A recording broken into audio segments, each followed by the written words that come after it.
Hello dear moms and dads, आप सबका बहुत बहुत स्वागत है आपके फेवरेट चैनल हूपा बेबी पे।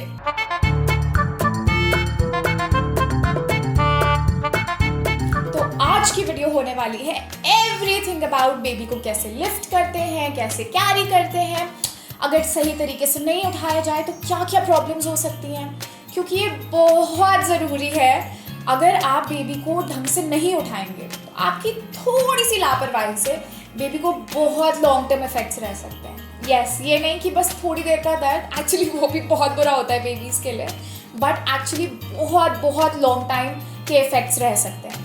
आप नीचे कमेंट करके ज़रूर बताइएगा कि आपको कौन सी पोजीशंस एकदम कंफर्टेबल लगी, आपका एक्सपीरियंस कैसा रहा इस वीडियो के बाद और आपको क्या क्या नया जानने के लिए मिला, क्योंकि आपका फीडबैक हमारे लिए बहुत इंपॉर्टेंट है। एंड साथ ही में जो दूसरी मदर्स हैं वो भी आपके एक्सपीरियंस से सीख सकती हैं और उनका भी कॉन्फिडेंस और फेथ बढ़ेगा। एंड वीडियो को लाइक करना मत भूलिए, शेयर करना मत भूलिए और चैनल को भी सब्सक्राइब जरूर कर दीजिएगा, क्योंकि आपको पता है जो बेबी बॉर्न होता है ना, तो उसका जो हेड होता है उसका वेट एक्चुअली पूरी बॉडी का 1/3 वेट होता है। मतलब पूरी बॉडी का जो 1/3 वजन है वो सिर्फ और सिर्फ बेबी के हेड का होता है। तो अब आप सोचिए, अगर आपकी बॉडी का 1/3 वेट आपके हेड का होगा तो आपकी नेक को कितना स्ट्रॉन्ग रखना पड़ेगा उसको सपोर्ट करने के लिए। लेकिन ऑब्वियसली बेबी नाजुक होते हैं, फ्रेजाइल होते हैं, उनकी नेक इतनी ज़्यादा डेवलप नहीं होती। तो ऐसे में मम्मी पापा या जो भी उठा रहे हैं उनका काम है कि वो बेबी को बहुत सारा सपोर्ट प्रोवाइड करें, वरना oh my God the problems that can happen. तो पहला क्वेश्चन है उत्तराखंड से आशा जी का। आशा जी कह रही हैं कि क्या बेबीज को लिफ्ट करने के लिए कोई परफेक्ट टेक्निक होती है, और अगर इस टेक्निक को ना फॉलो किया जाए तो क्या हो सकता है। दोनों हाथों में नवजात शिशु को उठाने से रीढ़ की हड्डी यानी स्पाइन को सपोर्ट नहीं मिलता। इससे रीढ़ की हड्डी झुक या टूट भी सकती है।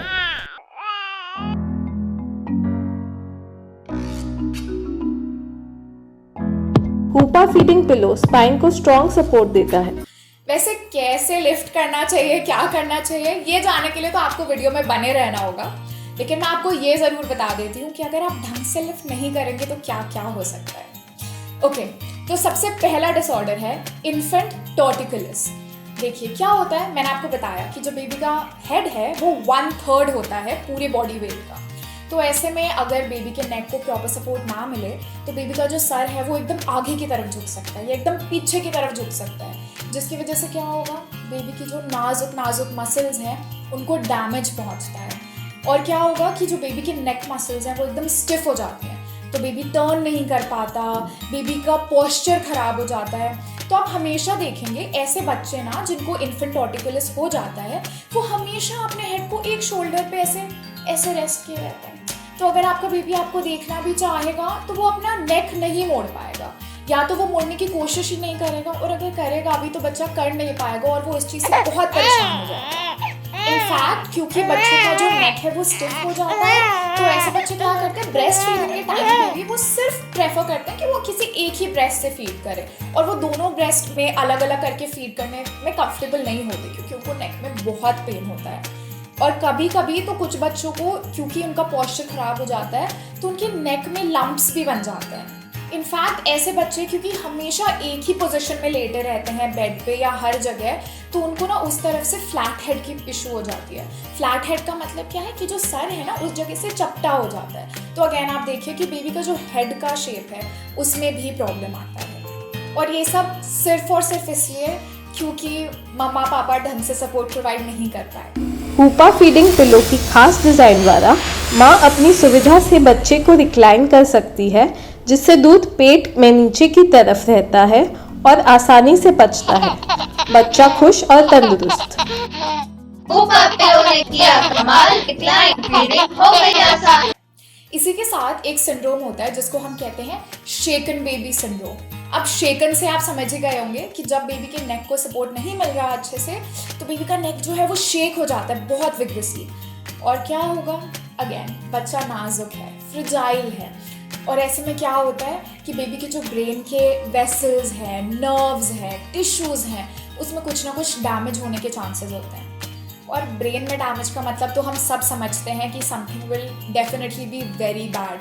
तो ऐसे बच्चे जिनको शेकन बेबी सिंड्रोम होता है, उनको लर्निंग डिसेबिलिटीज़ होती हैं, उनको स्पीच में प्रॉब्लम होती है, वो अपनी बॉडी को ढंग से बैलेंस नहीं कर पाते, उनको इनफैक्ट सीजर्स भी होते हैं। And sadly that is not it. इस सब के अलावा चांसेस ये भी होते हैं कि बच्चे की मेंटल रिटार्डेशन हो जाएगी। सो डियर पेरेंट्स, प्लीज़ आप वीडियो को एंड तक देखिए। ट्रस्ट मी, मैं आपको सारी चीज़ें बताने वाली हूँ। एंड एक्चुअली एक डिसऑर्डर और होता है, इसको हम कहते हैं नर्स मेड एल्बो। अब ऑब्वियसली एल्बो है नाम में, तो ये एल्बो का डिसऑर्डर होगा। तो इसमें क्या होता है, कुछ पेरेंट्स की एक्चुअली कई बार अगर आपके घर में बच्चे हैं और वो नहीं समझते कि बेबीज को कितना सपोर्ट और कितनी केयर की ज़रूरत होती है, तो वो क्या करते हैं, हाथ से पकड़ के बेबी को खींच देते हैं। या फिर कुछ लोगों की आदत होती है ऐसे पकड़ते हैं और ऐसे करके बेबी को सीधा उठा देते हैं। तो अब आप समझिए इसमें क्या होगा, जो बेबी की बोन्स होती हैं वो डिसलोकेट हो जाती हैं, बेबी के हाथ का पोस्चर खराब हो सकता है, बेबी को इतना दर्द होता है that you can't even imagine. थोड़ी सी भी चोट लगती है हमें तो इतना दर्द होता है, और यहाँ पे तो बेबी की पूरी बोन्स की डिसलोकेट होने की बात हो रही है। सो एंड वंस अगेन मैं कह रही हूँ, ज़्यादा डरिए मत, आई एम हियर। मैं आपको सब बताऊंगी कि आपको बेबी को कैसे लिफ्ट करना चाहिए, कौन सी पोजिशंस में करना चाहिए, बाहर कैसे लेके जाना चाहिए। तो वीडियो में बने रहिए। तो अब बारी है दूसरे क्वेश्चन की। दूसरा क्वेश्चन है पंजाब से महक का।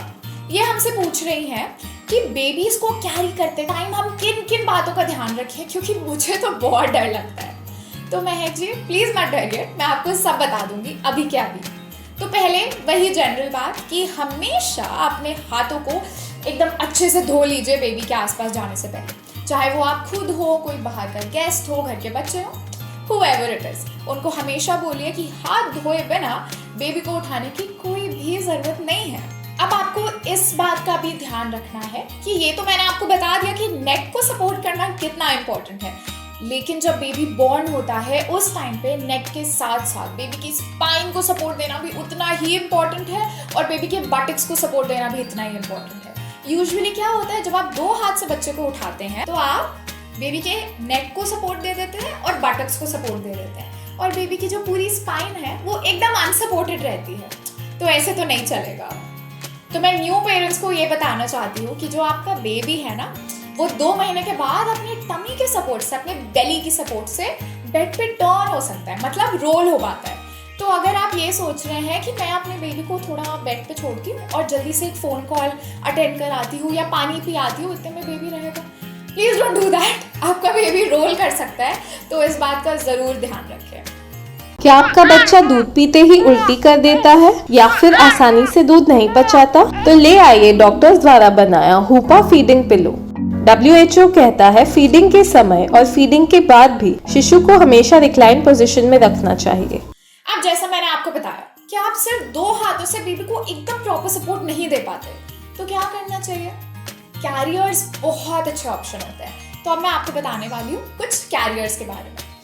तो पहले तो ये समझ लीजिए कि 2 तरीके के कैरियर्स होते हैं, एक हो गए इन्फेंट कैरियर्स और एक हो गए बेबी कैरियर्स। तो जैसे नाम से ही लग रहा है, इन्फेंट कैरियर्स मतलब जो इन्फेंट के लिए है, न्यू बॉर्न बेबीज के लिए है। तो इन्फेंट कैरियर्स होते हैं फॉर दोज बेबीज जो 3 से 4 महीने तक के बड़े हैं, और जो बेबी कैरियर्स होते हैं वो उसके बाद अराउंड 2 साल तक आप उसको यूज कर सकते हो। तो जब शुरुआती महीने हैं, जब बेबी बॉर्न हुआ है, तो ऐसे में आपको इन्फेंट कैरियर यूज करना चाहिए। तो अब मार्केट में जो इन्फेंट कैरियर्स है अवेलेबल, तो मैं आपको बताती हूँ कि आपको कैसे चूज करना है। तो सबसे पहले तो डियर पेरेंट्स प्लीज अंडरस्टैंड कि जो स्लिंग टाइप के कैरियर्स होते हैं, just stay away from them. Like seriously, मैं बिल्कुल भी मजाक नहीं कर रही हूँ, आपको उनको बिल्कुल भी यूज नहीं करना है। इनफैक्ट यूनाइटेड स्टेट्स की जो कंज्यूमर प्रोडक्ट्स की सेफ्टी कमीशन है, उन्होंने पेरेंट्स को स्पेशली वार्न किया था कि आप इन स्लिंग टाइप के कैरियर से थोड़ा दूर रहें, क्योंकि वहाँ पे कुछ बच्चों की डेथ्स हो गई थी। यस, स्लिंग में जो बेबी होता है उसकी जो बॉडी होती है वो एकदम अजीब तरीके से रोल हो जाती है, और जो बेबी का हेड है उसको ऑक्सीजन नहीं मिलती नोज के पास, माउथ के पास, और बच्चे सफोकेट होके मर जाते हैं। आई मीन जस्ट इमेजिन कि हाउ हॉरिफिक, कितना बुरा है ये। तो इसलिए जो स्लिंग टाइप के कैरियर्स हैं, आप उनको थोड़ा बाद के लिए रखिए, जब बेबी अच्छे से डेवलप हो चुका है, बेबी की स्पाइन स्ट्रांग हो गई है, नेक अच्छे से डेवलप हो चुका है, तब के लिए तैयार रखिए। शुरुआती महीनों के लिए नो। अब सेकेंड टाइप कुछ ऐसे होते हैं, आपको ऐसे कैरियर्स मिल जाएंगे। अब आप ये देखिए ये कितना सॉफ्ट है, मतलब मैं इसको जहाँ से मोड़ना चाहूँ मैं मोड़ सकती हूँ। तो ये क्या सपोर्ट देगा, इसमें बेबी को डालने का मतलब है बेसिकली बस एक मोटे से कंबल में बच्चे को डाल के रोल कर देना। और आप ये देखिए अभी मैं एक डॉल का यूज कर रही हूँ आपको इलस्ट्रेट करने के लिए। दोनों हाथों में नवजात शिशु को उठाने से रीढ़ की हड्डी यानी स्पाइन को सपोर्ट नहीं मिलता। इससे रीढ़ की हड्डी झुक या टूट भी सकती है।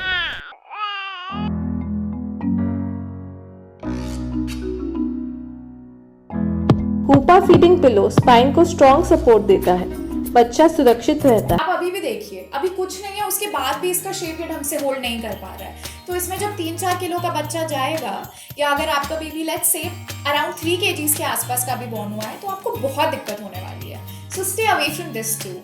अब नेक्स्ट चीज जो मार्केट में अवेलेबल है वो है कुछ ऐसे, इसको हम कहते हैं स्वॉडल्स। तो अब आप पहले ही देख सकते हैं कि कुछ शेप नहीं है, कुछ स्ट्रक्चर नहीं है। हाँ, तो इसमें बेबी को डाल के आप सुलाना चाहते हो बेड पे तो ठीक है, लेकिन आप इसमें बेबी को कैरी करोगे तो कुछ सपोर्ट नहीं मिलने वाला बच्चे को।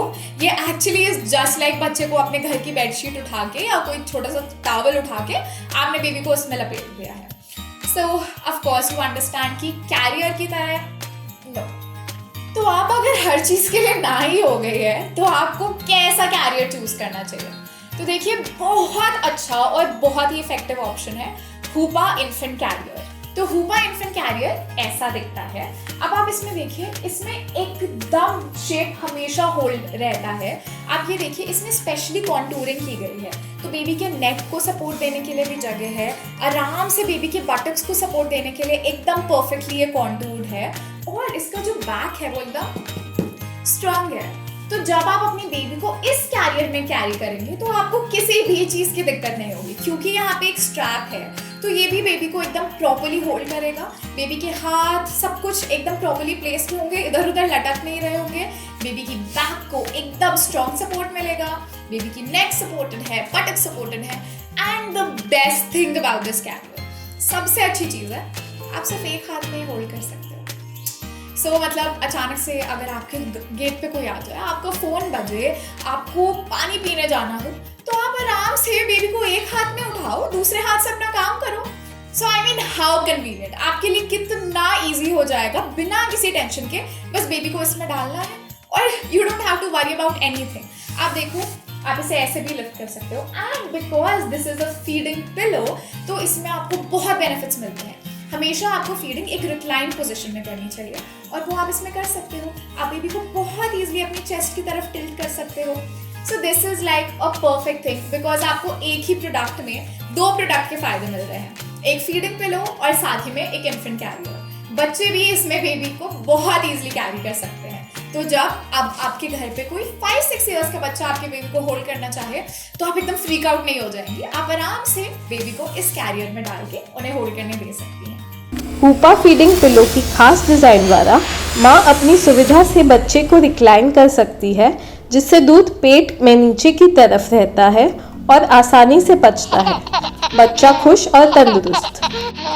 हूपा पिलो ने किया कमाल, रिक्लाइन फीडिंग हो गई आसान। तीसरा सवाल है इलाहाबाद से ऋतु का।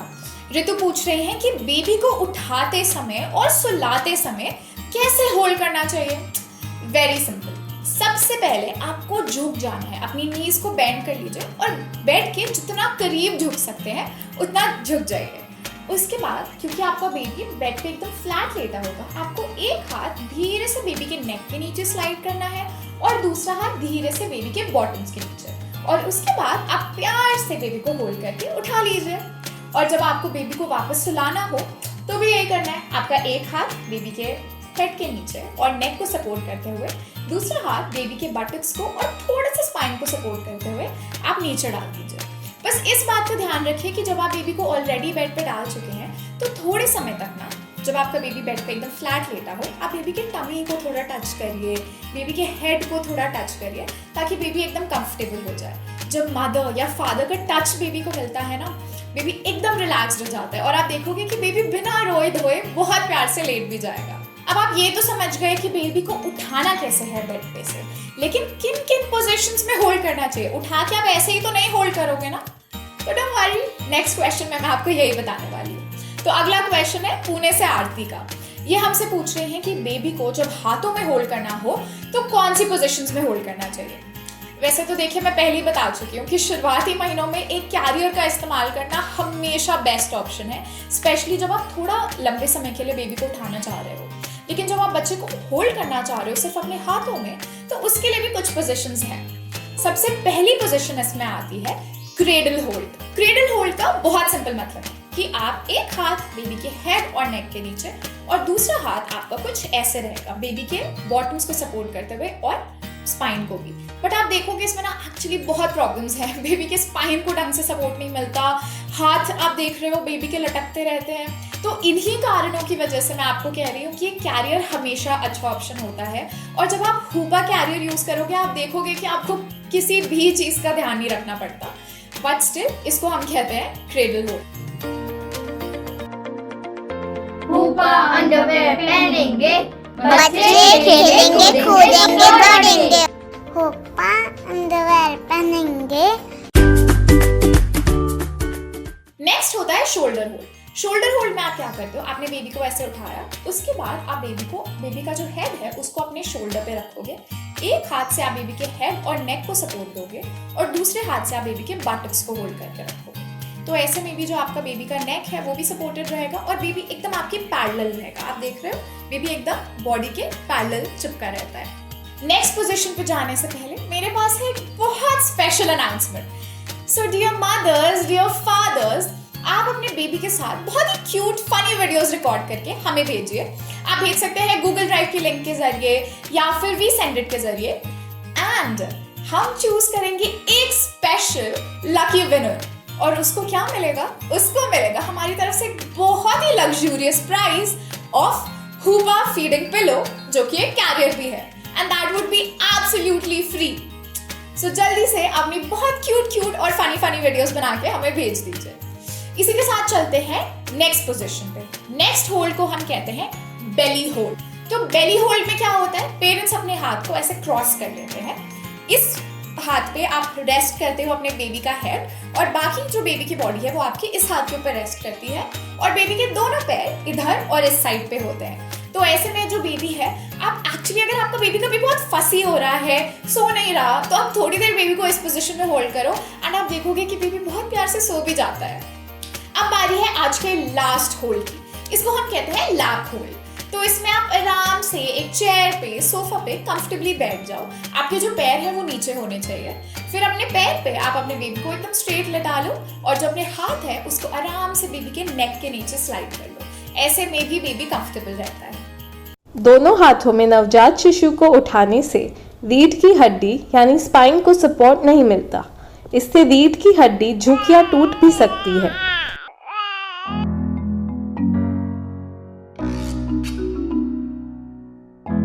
हुपा फीडिंग पिलो स्पाइन को स्ट्रॉन्ग सपोर्ट देता है, बच्चा सुरक्षित रहता है। So dear mothers and fathers, अब बारी है आज के लास्ट क्वेश्चन की। ये हमसे पूछ रहे हैं पटना से सीता जी। इनका क्वेश्चन है कि मैं अपने न्यूबॉर्न बेबी को बाहर कब लेके जा सकती हूँ।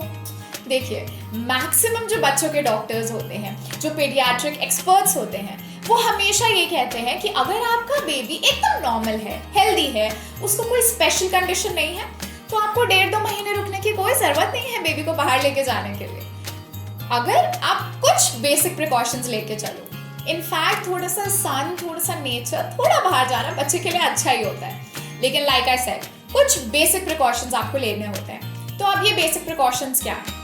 देखिए, पहली चीज, यस, हमको सनलाइट से विटामिन डी मिलता है जो बेबी के लिए भी बहुत इंपॉर्टेंट है। एंड इनफैक्ट इस विटामिन डी के लिए आपको अपने बच्चे को जो सुबह का जो वो सनराइज वाला टाइम होता है ना, जब जो सन की रेज होती है वो बहुत स्ट्रॉन्ग नहीं होती, उस टाइम पे आप 10-15 मिनट अपने बेबी को लेके बाहर बैठा करो। इनफैक्ट आधे घंटे तक भी बैठ जाओगे उस टाइम पे तो इट्स ओके।